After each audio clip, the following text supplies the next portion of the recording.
Welcome to What is Going On for new thought from the edge of Om. Each week on OMTimes flagship radio show, veteran broadcaster, author, and media consultant Sandy Sedgbeer conducts thought-provoking interviews with inspirational authors, artists, musicians, scientists, speakers, and filmmakers who are working at the point where spirituality and science meet consciousness at the very edge of Om. Here is your host, Sandy Sedgbeer.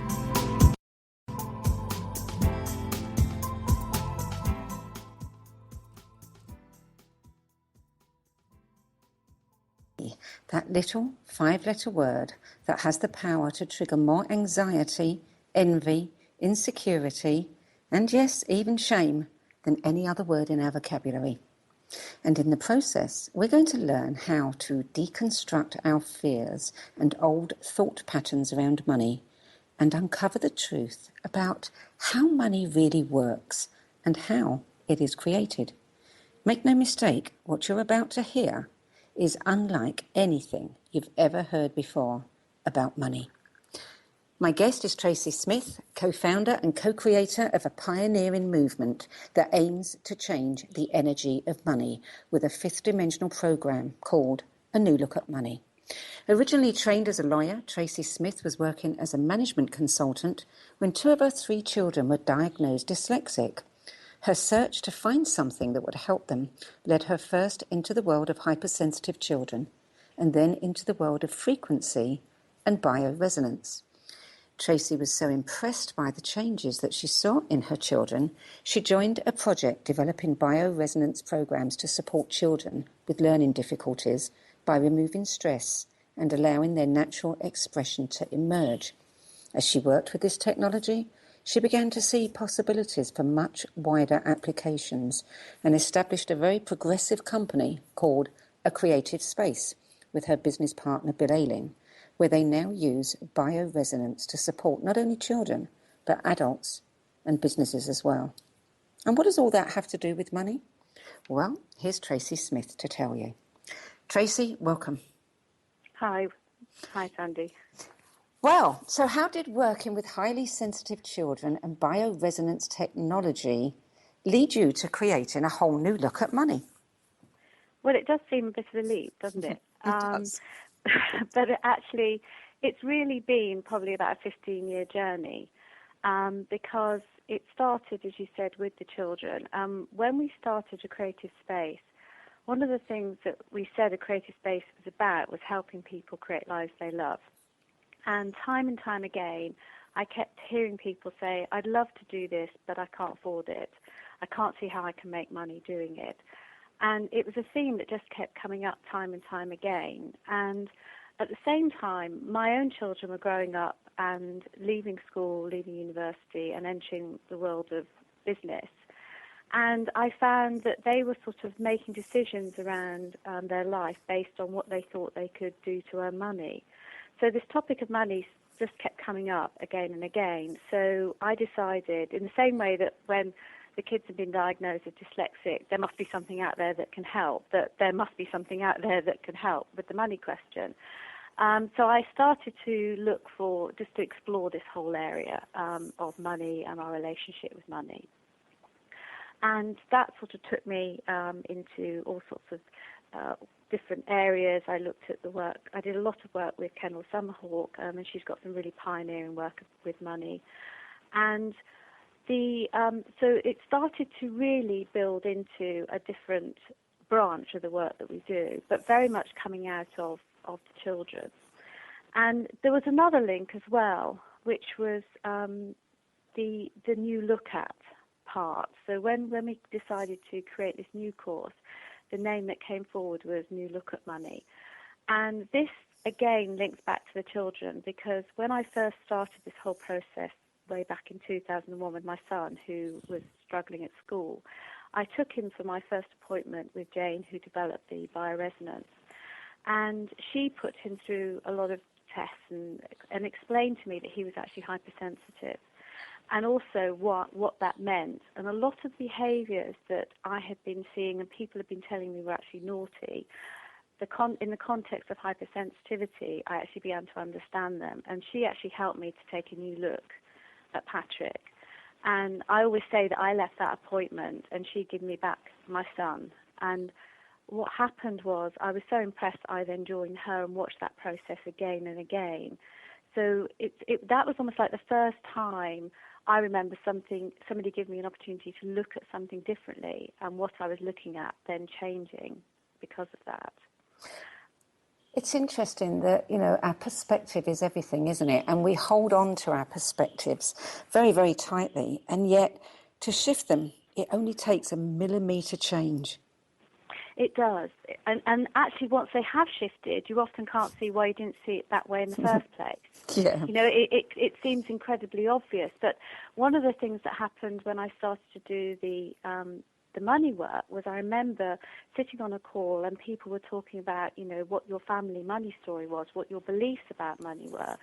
And I sort of realized that I'd grown up with a family belief that making money was hard work. And I realized it because I sat on this call and listened to this other lady saying that she found it really easy to make money. She just couldn't hold on to it. And it was again, one of those flashes where you sort of go, gosh, this is somebody who's got a very different belief pattern to me. And I realized that I'd grown up with this, people made money, but they had to work really hard for it. And of course, if that's your belief, that's your experience. And it really got me thinking and actually I did a lot of work with people around that and found that there were a myriad of different beliefs about money. And because we pick them up when we're so young, we actually think they're true and we think that is the way it is. But when you flip that, or when you actually even just see it's a belief, it opens up a lot of other possibilities. Yeah, I've heard you say that, we don't realise it, but most of us have got a 6-year-old as our chief financial officer running our affairs. Well, And it it's is, so because true. it is, and it's one of the things, I think it was Kendall that first said it, because of course a lot of those beliefs we pick up subliminally, it's all picked up unconsciously, things that were said about, money when you're growing up. And because we pick them up in that way, if we don't go back and look at them again, it is like we've got a 6-year-old running the finances. And it's really interesting when you push people on them, they're usually so deep-seated that they will defend them quite fiercely. But it's the thing I love about it, which is why I also love the whole thing with money, is that for me, once I started to see that belief, it really opened me up to, well, where else am I holding on to those beliefs? And where else am I holding these really beliefs that I picked up as a child that I think are true, but actually limiting my experience? And that to me is the gift of working with money. Now, you say that, if we can change our beliefs, and look at money in a whole new way, we can change everything in our lives. Say a little bit more about that. Well, the thing about money for me, it's again another thing that Ken always used to say is, how you do money is how you do everything. And the thing I see with money is often the patterns, the way people are with money. Because I'd worked with the children, I could see that there were similar patterns with parenting as well. So people would often parent the way they were with their money. And in fact, they would often look after, if they had businesses, they would have the same patterns going. So these patterns, once you've seen them, you'll see that they run through everything. Do you think that I said in the beginning that word money brings up so much envy, fear, all of the emotions, even shame. And what you said earlier about picking them up from our parents, I mean, kids are very good at picking up tension in their parents, even if the parent is smiling and, ostensibly very relaxed. The kid knows if there's tension there. And of course, money is one of the big things that causes tension in a lot of people. Yeah. So, if we've picked that up from our parents right at the very beginning, how do we actually begin to get rid of it? Because that early childhood conditioning is so deep, as you said, we often don't even know it's there. Well, I think the way it's the way you move. It's one of those things like the only way out is through, I think. And so what my experience has been that it's one thing to be aware of the beliefs. And actually, if you're aware of them, you have, in a sense, already stepped out of them. Because if you can see it, you're no longer in it. So that's always the first thing for me, that once you can see it, when you're in the belief and you're running it, you don't know. You think that's reality. You think it's real. When you can see it, you've become the observer. And, of course, what you observe changes anyway. So it's already on its way out, partly. The other thing is, and that's where the new look at money, this program came from, is that actually the way you do it is by taking conscious action with money. You move through by taking a very new look at it and a very practical look at it. My experience has been it's not something that you can sort of suddenly click your fingers and go, okay, that's different, because what it's about is actually how you deal with money on a day-to-day basis and how it's like having more conscious action around money. Well, that's an interesting one, isn't it? I mean, because people will often spend money unconsciously if they're bored, if they need something to do, if they're hungry, if they've got a problem in their lives. They'll use money like they use food in many respects to mask the pain or other emotions. And I think their money gets a bad rap. And that's been one of the things that I felt, is that we blame it all on money. And strange as it sounds, one of the first things that happened for me was actually getting the sense of money as a different consciousness, and actually being a bit fed up with that as a identity, and being ready to change and wanting to change, which is what the idea of taking a new look at it for me is all about.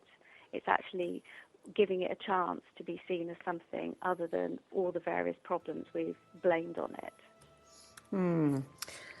You're listening to What Is Going On. I'm Sandy Sedgbeer, and my guest is Tracy Smith, co-founder of acreativespace.org and co-creator of a pioneering new look at money. After the break, Tracy's going to tell us what happens when we start looking at money differently. We'll be back in a few moments. Don't go away.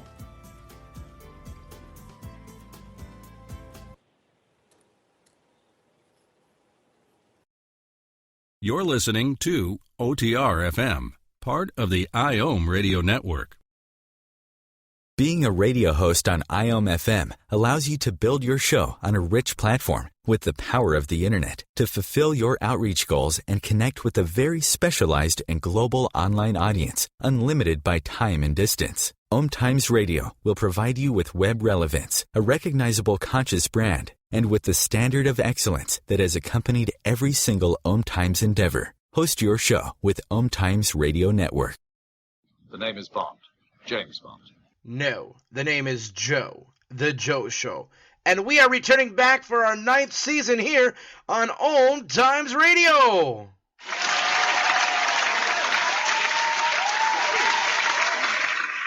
So tune in every Wednesday night, 9 p.m. Eastern, 6 p.m. Pacific, on OMTimes.com/mobile. You can take us wherever you go. Yeah! Join Elliot Jollish, the business therapist, each Tuesday at 5 p.m. Eastern for the Elliot Jollish Hour, as he interviews business experts on your behalf. And you're invited to email your business questions to questions@ecjgroup.com for answers, live, on air every Tuesday at 5 p.m. Eastern on the Elliot Jollish Hour. As difficult as it is to believe, there are places in Africa where human traffickers sell albino children and their body parts for use in magic rituals. Humanity Healing International is actively working in Uganda to change this paradigm. The Albino Rescue Project finds albino children who are at risk and places them in safe schools and environments where they can learn and grow free from fear. To learn more or to sponsor a child, visit humanityhealing.org. Humanity Healing is where your heart is. You're listening to OTR FM, part of the IOM radio network.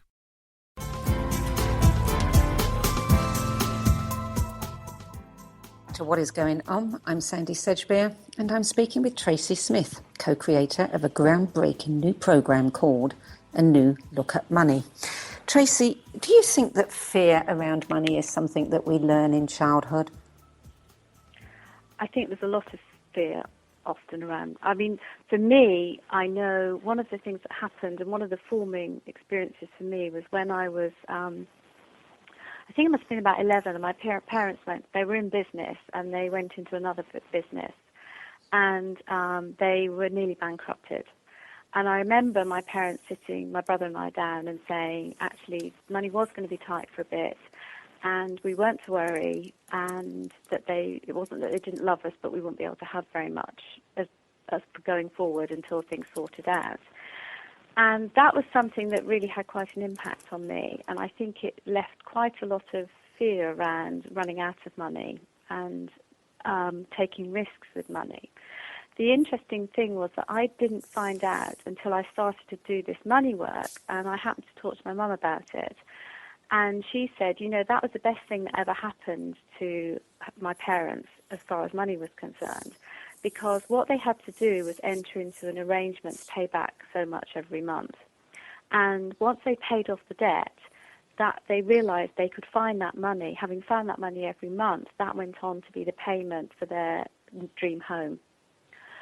So, but I hadn't realized that.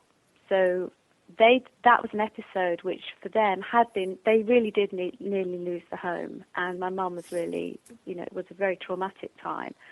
But I didn't know the sequel to it. So it was only by actually doing this work that I found out the next bit. So that's another example, isn't it, of how our perceptions can influence us, and yet they're often wrong. Totally. But also it's another example of what happened, which is a real core for the New Look at Money program, is that when you actually start to find a sum of money, when you work with the money and start to find this sum, often it was a great way of people, when people have debt, it's like actually when you start to pay that debt off, when you commit and you make the payments, when you've paid off the debt, then it gives you this like kickstart for actually creating something new. So, it's like it was a game for my parents. It was like the money really pulled them through to a completely different lifestyle. What fascinates me about money is that it doesn't actually exist. It's just a consensus agreement. We make these coins and print this paper, and we say, well, that's money, and this is what you can do with it. But it's just an agreement, and if we all stopped agreeing about it, it would change. Well, we've had Bill Ayling, who's my business partner, he did economics and he was a bond dealer. So I can't tell you the number of times he's tried to actually explain to me how money's created. And I remember the first time he explained to me, and I was sort of saying, so you mean somebody just pushes a button on the computer? And it is totally mind-blowing. And I think one of the problems is that we don't actually know and understand how money's created. And what I've done is, over the years, I've listened to that, and I found that actually alongside that, it's one thing to know that it's all theoretical, but it's another thing to actually put your feet on the ground and be here in this world and run your businesses and feed your family and and have a house. And so I think there's something about engaging with money on a very practical level that actually makes it more real, and that's almost where the liberation comes for me, is by actually not, it is abstract, and I think a lot of people would really wish that we could wake up one day and there would be no money. And that may well happen. In the meantime, I think it's about, and I'm not sure that you get to transcend something that you're so much in resistance to. So for me, the interim step is to make friends with money. Well, that is very, very interesting, and I do want to come back to how money is created a little bit later. But I want to ask you, at what point in your journey with money, researching, and observing money, etc., at what point did the penny drop for you? The penny dropped big time for me. It was 2014 when I was at a money course.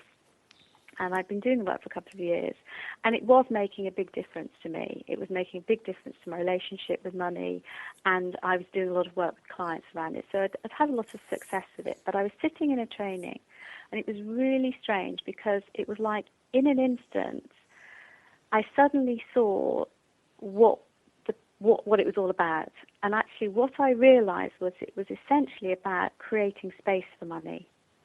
And that that everything that I was being taught was all about being really good at creating space for money. And it was the strangest thing, because it was in a flash that I saw the whole picture. I saw how it works, how you do it, and I also saw the reason why, although very simple, it's actually very difficult to master. So tell me what you mean by creating space for it. You mean, should I open up my purse and just let the wind flow through it?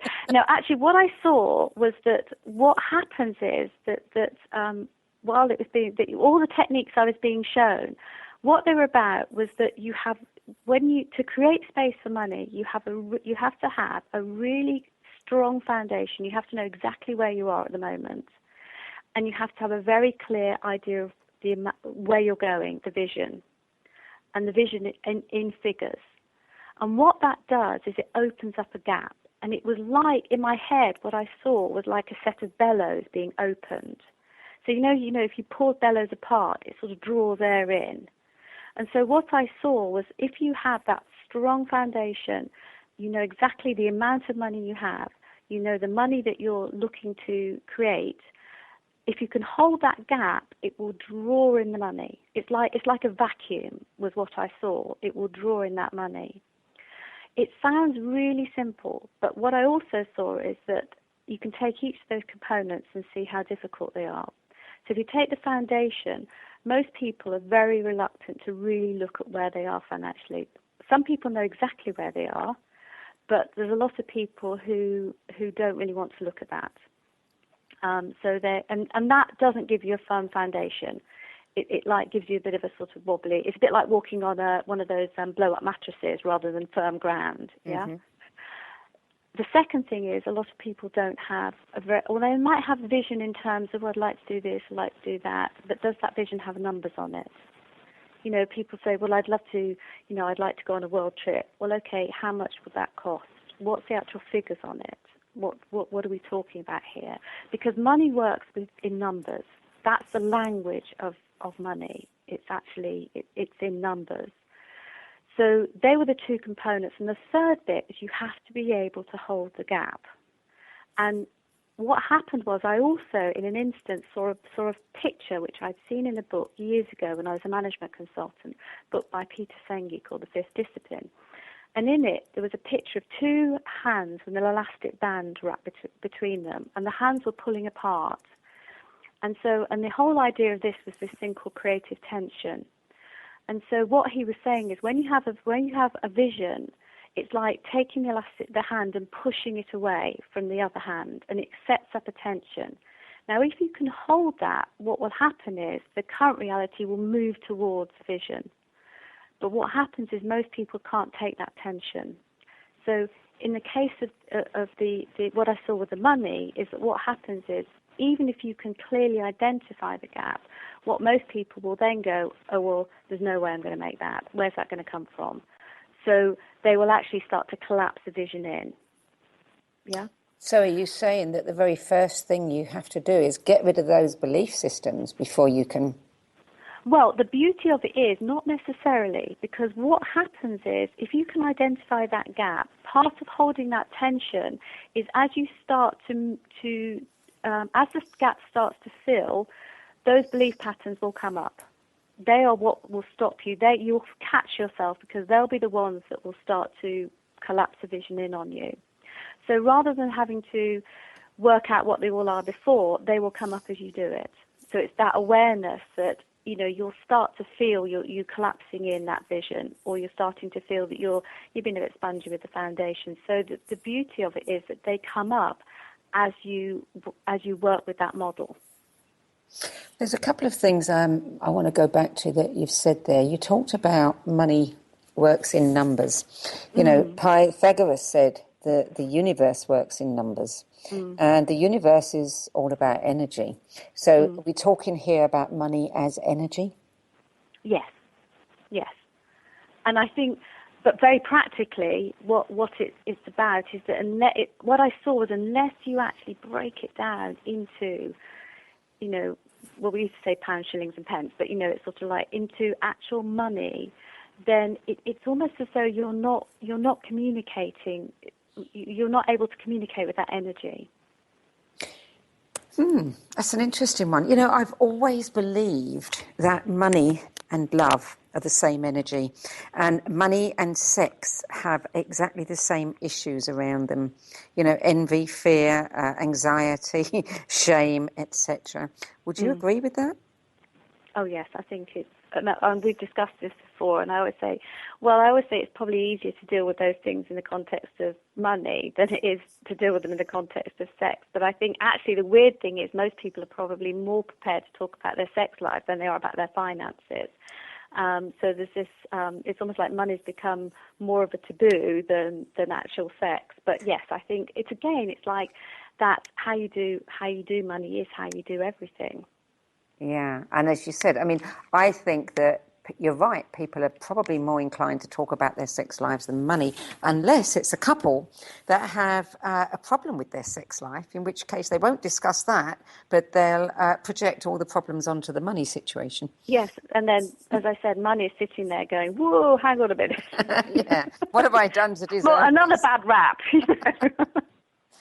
Yeah, it has got a very bad rap, and I wonder whether that so much of that is because, you talk about money as being a hologram, yes. and I wonder whether the bad rap, the filthy lucre, all of the names that we give to money, the bad names, have something to do with the fact that it is a hologram and it is something that actually doesn't exist. Yes, I think I'm just sort of quite intrigued by the whole idea of it. I always say, if money was a friend, what sort of friendship would it be? How would you describe your friendship with money? Is it, well, you're never there when I need you, or I don't pay any attention to you, or you're not enough, or actually you're my naughty friend? What's the relationship you have with money, and how would you describe it as a friend? And I think most of us would feel, well, actually, if I was money on the other side of that friendship, I wouldn't really want to know you. Yeah, quite. You're listening to What Is Going On. I'm Sandy Sedgbeer, and I'm speaking with Tracy Smith, co-creator of a new fifth dimensional program that is pioneering a new look at money. After the break, Tracy will be talking about how money is created. This is OTR FM, part of the IOM Radio Network. Host your show on IOM FM, the radio network of OMTimes Media, one of the more recognized brand names in the conscious community, and is backed by the extensive marketing reach of OMTimes. Hosting a show on IOM FM immediately connects you with our extensive dedicated community. My name is Victor Furman. Some call me The Voice. I've always been fascinated with human nature, spirituality, science, and the crossroads at which they meet. Join me Wednesdays at 8 p.m. Eastern on OMTimes Radio, and we'll explore these topics and so much more on Destination Unlimited.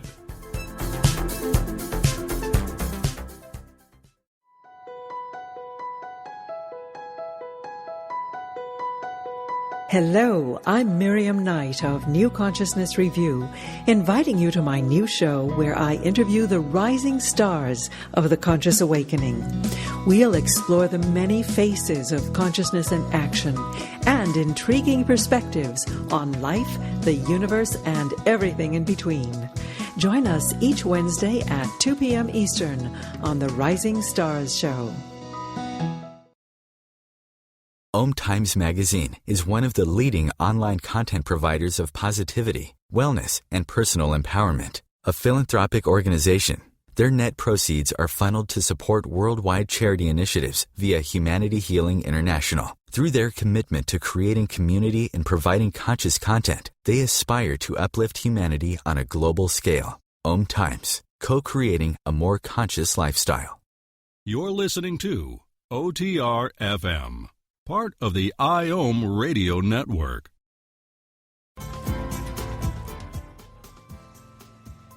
Welcome back to What Is Going On. I'm Sandy Sedgbeer, and my guest is Tracy Smith, co-creator of A New Look at Money. Tracy, in the conscious community, There seem to be a larger number of people who have conflicts about money.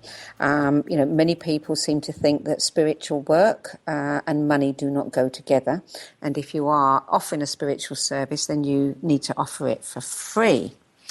But I've also heard that it's our spiritual duty to make as much money as we possibly can so that we can be free to do the work we came here to do. What's your attitude to that?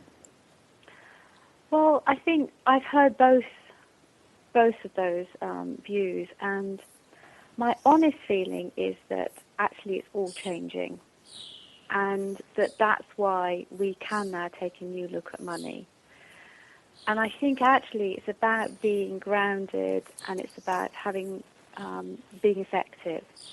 And I think I feel that there are such big changes going on in the world and also just in the planet that it's been quite difficult for a lot of the people who are in that arena to really be grounded and to put their feet on the ground and to be here. And that was certainly also the experience what we saw with the children, is that it was very difficult for them to fully embody, fully be here, to have their feet on the ground. Personally, I feel that that's really changing, and that we can now put our feet on the ground. Now, if you've been doing this work for a long time, you've had a lot of experience of that being really difficult and feeling very icky and very uncomfortable, and probably had bad experiences with it. But what I want to do is to encourage people to actually just sort of, just take that first, just sort of sink down a little bit into the sort of silt, because there's rock underneath it. And I really feel it's time now for people in that, with those visions, to come forward and to actually embrace money. So you said earlier that, we have to make space for money. Is that how money is created, or is that just part of the equation? Well, when I was sitting in that training room, what it appeared to me was what I saw was actually how money was created. And I wouldn't be able to justify it to an economist. I certainly wouldn't be able to justify it to, most people who deal with money. But it was like something saying, this is how it's created. And it felt like actually, if you could, it was almost like our desire that created the money. It was like wanting our desire for experience and expansion combined with our what we were off, how we were going to then make that gap up. So it's not just sort of going, oh, well, here's the gap, I'm just going to sit and hold it. Within that, it's also looking at, okay, well, what is that gap? What am I going to do to actually allow that gap to fill, and then taking those steps? So it's not passive, it's a very proactive, focused approach. But to me, it looked like that was actually how money, well, actually more how money comes into your world. And I had a really good example with one of the first people I took through this, and she was really struggling to see how she could make ends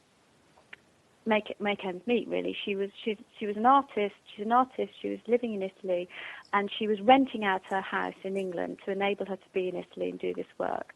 And she said, you know what, I think I'm going to have to go back. I don't think I can do this. Now, I'd done a lot of work with her over the years, and she'd got very good at knowing her figures. And I said to her, look, just sit down and write it out and work out what the gap is. Just, I said, just do that tonight for me. And the next day she sent me a text saying, I've worked it out, I've worked out the gap. By the end of the day, she said, this is miraculous. Actually, the gap's filled. She'd literally got a call from the letting agent to say somebody wanted to take the house for a week, I think it was.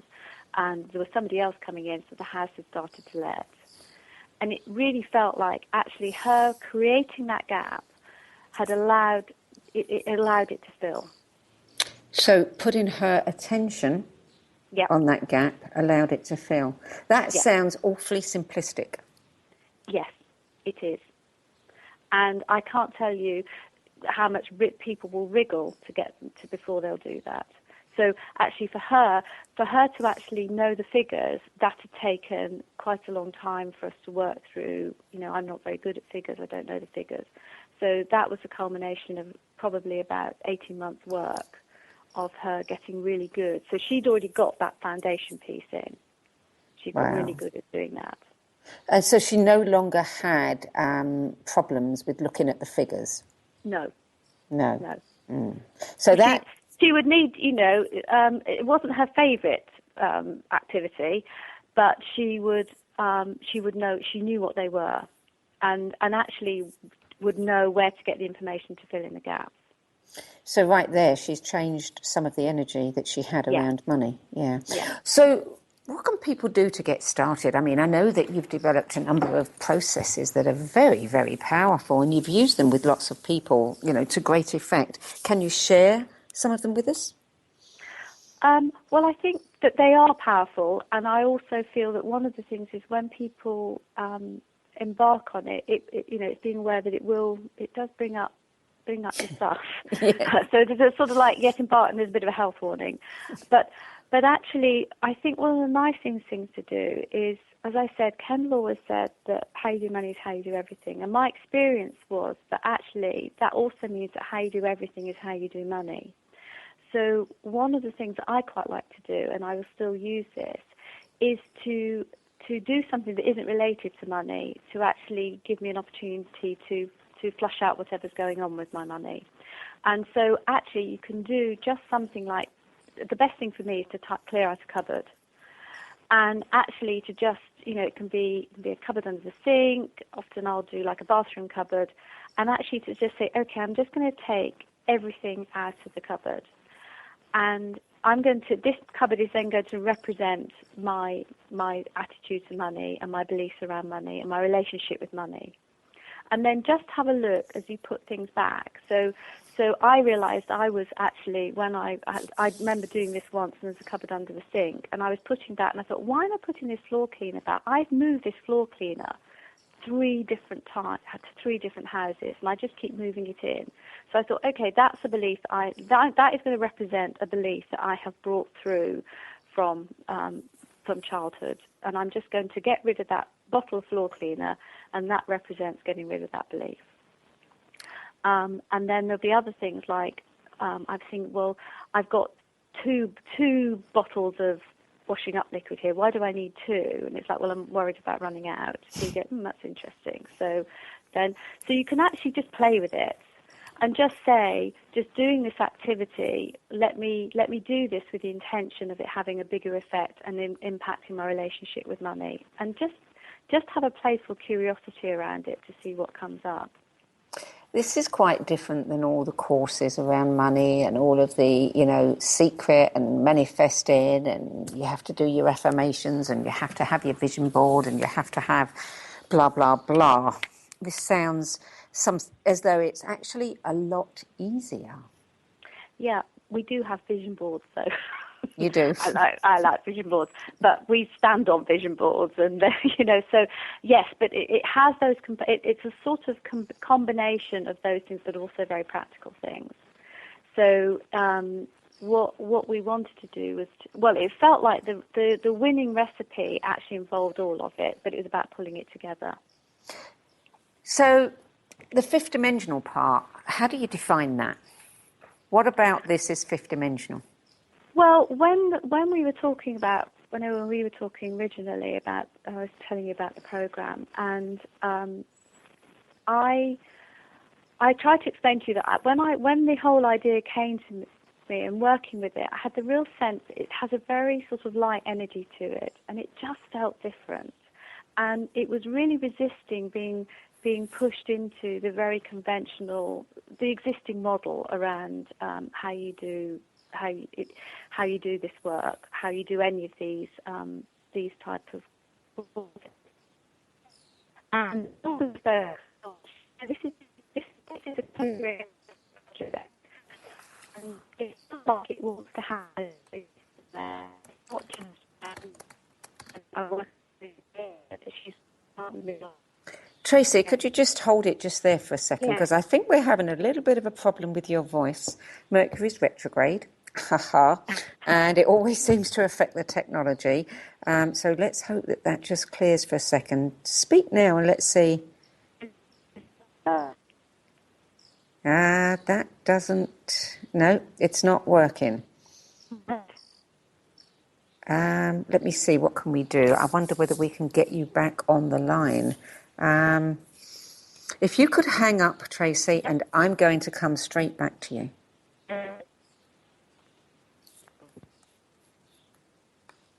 Okay, stay with me. We will get Tracy back because I want to hear more about this, and I'm sure you do too. So let's see if we can find her and get her back on this call.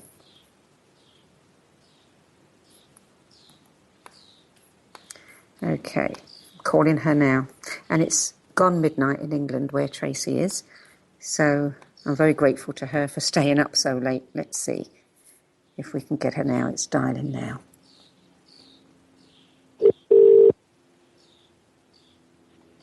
Hello. There we are. That's much clearer line. Thank you for your patience, Tracy. So you were talking about the lightness of the energy of it. Yes, and also that this was a co-creative project, so it had a different feel to it. So it's rather than me being the sort of the teacher or the expert and sort of having, it's like actually this, what it feels like this is about pulling together a group of pioneers. And I suddenly realized that actually one of the core principles going forward with this project for me was co-creation, which linked back to work that I was doing with Creative Space and a venture we have there about what actually a business looks like in the future. So for me, New Look at Money is really one part of another whole area, which is really a new look at business. It's the first step for me in that. And it felt like it wanted to be different. It wanted to come from a different place, and it wanted to be created in a different way. Well, we're going to go to a break in a minute. When we come back, I hope that you're going to tell us a little bit more about the different way that you've come up with for this. Certainly, I know that where we are right now in our consciousnesses, it's all about collaboration. And I think we have to work together in order to create anything new. So we're going over to a break now. After the break, Tracy will give us some steps that we can start taking right now to change our relationship with money. We'll be back in a few moments. Don't go away.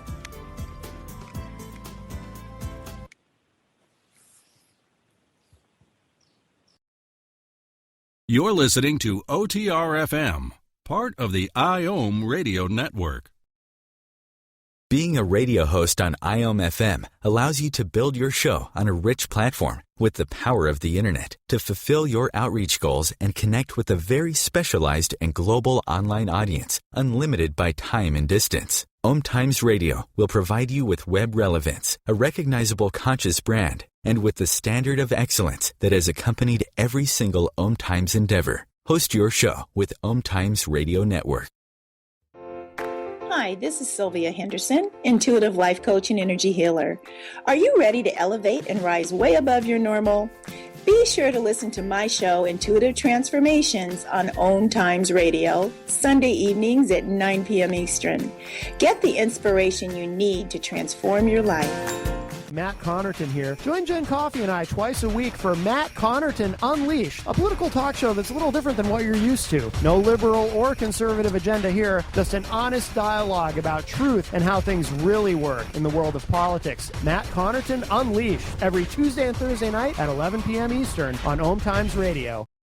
The number one reason girls drop out of school in sub-Saharan Africa is lack of access to feminine hygiene products. The Pads for Schoolgirls Project, an outreach of Humanity Healing International, is changing this paradigm by setting up sewing programs at schools, teaching girls a vocational skill, while producing the reusable pads that help keep them attending classes. The girls pay it forward by making and giving pad kits to other girls in need. To learn more, visit humanityhealing.org. Humanity Healing is where your heart is. This is OTR-FM, part of the IOM radio network.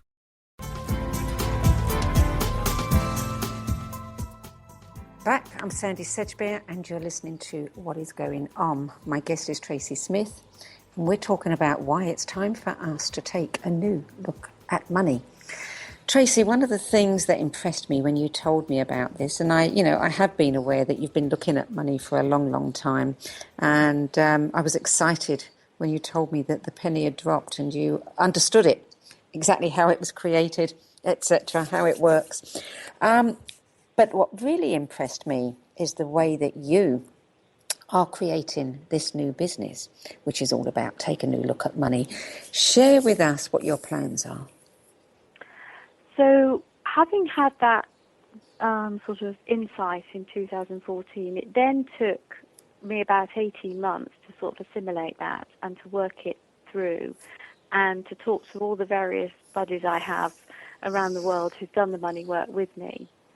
And what we started to do was to apply it for ourselves. And in particular, I was working with a buddy of mine, Adrian, and we had a lot of Skype sessions putting together exercises and saying, well, how would this work? And actually putting it together for ourselves and playing with it.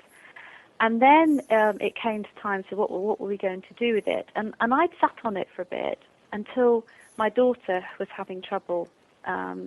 She was working as a freelance creative and was really starting to get quite spooked by money, and she was getting really fed up with it. And so one day I sort of sat down and said, look, come on, let me show you how I do it. Let me show you this new process. And she got it straight away. And it was really exciting to watch her go from very disempowered around money to, within a couple of months, not just meeting her expenses, but also starting to add in items really from her vision board, so, new pieces of equipment and things like that. And she sort of said, Mum, you've really got to do something with this, because she said, actually, I'm now teaching my friends how to do it. So what had happened was she would be sitting down with her friends saying, look, this is how you do it. And I began to see something quite different coming through. And the sense I got was this is something, it was like what I wanted to create is something that people, it is a bit like The Secret. So it's almost like eventually goes into a little book, which something like a godmother would give to their godchildren, or, an aunt would give, or a mother would give, or a parent would give, to go, look, this explains, this is how to do it, this is how it works. You don't need to be scared by money. It doesn't need to hold you back. So it becomes a sort of wisdom that is shared and passed through. So the idea came to me, talking to others, that actually what we would do is we set up, the business called A New Look at Money. And we created a website, and we've created this course, which we're inviting people to join the course. And the idea is that the course will run over 9 weeks. We'll share the material, people have the experience of the material, and what we're proposing is that the charge for the course will be $200. But if you complete a full evaluation and send it to us within 2 weeks of the end of the course, then we'll return $100 of that to say thank you. So what we want is really, I'm looking for a group of people who are interested in experiencing and being part of this to come on board, do the course, experience the material, provide the feedback, and then I want it to just ripple out, then go and show other people how to do it. So it actually becomes, in fact, what my daughter said is, look, really this is a call to action, this is movement. And it feels like if we can individually take a new look at money, but actually within the group support one another and do it as a group, not only will we change our own relationship, but actually we start to then have a much bigger effect and change the general energy of money. That's utilising the power of the collective. I mean, that is absolutely spot on for, where we're heading as a society and what we should be doing. And you can sign me up straight away. $200 is a steal, and to get half of that back, I mean, you really are walking your talk. Yes.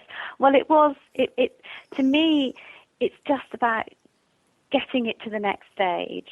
And, I've watched, it's like watching people's, we've done long enough of, I can't afford to do this. It's time for that to change. And it feels like we can do that now by just taking a new look at it. Well, there's no excuse really, is there? I mean, with what you're offering, there is no excuse not to at least start looking at changing it. Well, and it does feel like it feels like this will appeal to the people who are pioneers. It felt to me as though I'm sort of saying, look, I've got this map, and I've been over and I've had a look at the territory, but what I'm looking for are people to come and help me hack down the path a bit more, so that we can actually make a path that it's easier for other people to tread, and then we can show other people the path. So it's actually, this is the first, to me, it's a group of pioneers who are prepared to, it's rough and ready. It's not all singing or dancing. We've got the materials. We'll do the calls, and we'll refine it as we go through. That's such a breath of fresh air. It really is. I mean, no upsell. No, getting people hooked in at a low price and then selling them something more expensive because they have to keep going further and further. No. To me, the best thing would be if everybody who did it then went off. It's a bit like that. There's those schemes where it say, well, you then go off and teach 10 other people how to do it. Yes. Because we will all benefit from this. Because the number of us who creative people who people can't buy their work because they can't afford it. It sets a virtuous circle going, and that's how I'd like to see it ripple out. And it's not my main business. This is something that I'm passionate about, and I'm committing the time to. But creative space, and we've got plenty to do. But this is something that feels like it's part of continuing the work that I started with the kids way back in 2001 now. It's interesting coming back to the kids because, it was the kids that had you looking, have all of us looking, taking a new look at how we parent, how we educate, how we medicate, etc. And the kids of today, they seem not to have issues with money by and large. A lot of them, they don't do things just for money anymore. They don't go out to get a job and, want that job for life, for the security, the financial security. They don't care about it. No, well, I don't know. My sense is a lot of them feel very disempowered by it, which is why they don't care about it in a lot of cases. It's a bit like what we saw with children who were very hypersensitive would eventually switch it off and become hyposensitive. Just because they were hypersensitive didn't mean they weren't hypersensitive. So I think you're right that kids won't take jobs. This is another thing that we saw, is that they will not join a company to work for it if it doesn't feel right, because they're so sensitive, and they'll go off and set it up on their own. What they then have to be able to do is to work the world of work, the world of money rather. And I think they'll help to change it. They're doing it as well. We just get to play along with it. So, since the penny dropped, what have you noticed in your own life? Since the penny dropped, I was already getting more relaxed with money, but actually it's become a bit more fun now. It's become a bit more of a game, in that I will sort of challenge myself to put money aside for certain things, and to push the amount of the money that I'm spending, what I'm using the money for, what I'm saving for. Actually, what it's done is I've expanded the scope of the projects that I will take on. So it's sort of living a bit more boldly and a bit more largely. So it's become more, there's a more certainty and more solidity around it, actually. I feel more confident. Do you think, the money thing, that more women than men have challenges with money? I think a lot of women feel very disempowered around money. I was very lucky because I grew up, my mum was very good at money. My parents ran the shop, and my mum was the business brains, as had been my grandmother. So I grew up with very strong female role models around money. And my mum used to sit and count the money and do the banking at home on a Sunday. So I sort of grew up working with money, handling money, because I worked in the shop. So I had good role models around that, and I was really surprised, and money was always talked about, but actually a lot of women didn't get that exposure, and they feel very disempowered, disconnected from it, and I think that means they're then disempowered with it. Well, I mean, money has been used to control women over the years in a way that it hasn't been used to control men. Yeah. Well, the other thing I also realised is just because people have a lot of money doesn't mean that they have a good relationship with it. That was the other big learning curve for me. So even women entrepreneurs who generated a lot of money would also generate a lot of money issues as well. So it's been really interesting for me learning and demystifying some of my perceptions of, people who have lots of money obviously don't have these, don't have issues, but finding they were no more secure around it than I felt. Mm-hmm. So I don't know how many people are really comfortable with money, and it's about time we did, because it's part of our society. So the course, tell us a little bit, where do people go to sign up? And the website's anewlookatmoney.com. Yep. And that all the information is on that website. Okay. Sign up and everything. Tracy, thank you so much for joining us today. I will tell our listeners that you will be offering lots of things that they can start to do right away before the course starts, once they sign up. That's all for today. Stay tuned for the shows. The original song is Searching. The family will be produced by Goldstein. Thanks for being with us. Till then.